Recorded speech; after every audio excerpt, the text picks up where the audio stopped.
आज हम बात करेंगे टेक्नोलॉजी की भूमिका के बारे में, जो आधुनिक युद्ध में एक महत्वपूर्ण बदलाव ला रही है। ड्रोन और साइबर अटैक, ये दो ऐसे उपकरण हैं जो युद्ध के मैदान को पूरी तरह से बदल रहे हैं। पहले ड्रोन की बात करते हैं।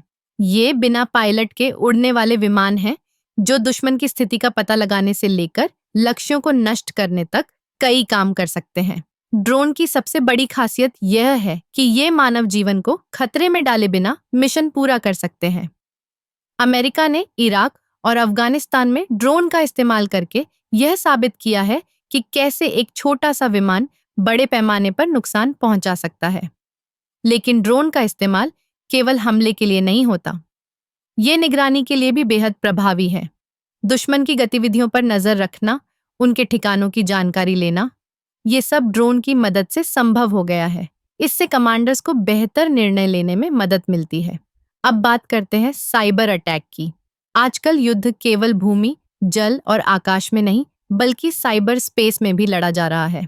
साइबर अटैक के जरिए दुश्मन की संचार प्रणाली, बिजली ग्रिड और यहाँ तक कि सैन्य उपकरणों को भी निशाना बनाया जा सकता है।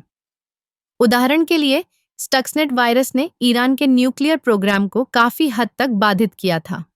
यह एक स्पष्ट उदाहरण है कि कैसे तकनीक का इस्तेमाल दुश्मन की ताकत को कमजोर करने के लिए किया जा सकता है। साइबर युद्ध का एक और पहलू है सूचना का युद्ध।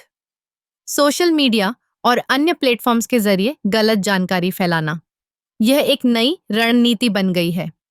इससे न केवल दुश्मन के मनोबल को तोड़ा जा सकता है, बल्कि अपने देश के नागरिकों के बीच भी भ्रम पैदा किया जा सकता है।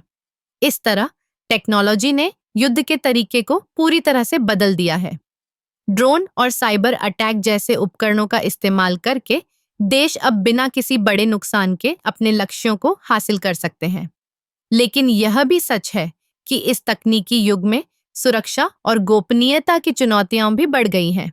आखिरकार, यह कहना गलत नहीं होगा कि टेक्नोलॉजी ने युद्ध को एक नया रूप दिया है, लेकिन इसके साथ ही हमें इसकी जिम्मेदारियों को भी समझना होगा। यह एक नई दुनिया है जहां हर क्लिक और हर उड़ान का परिणाम हो सकता है।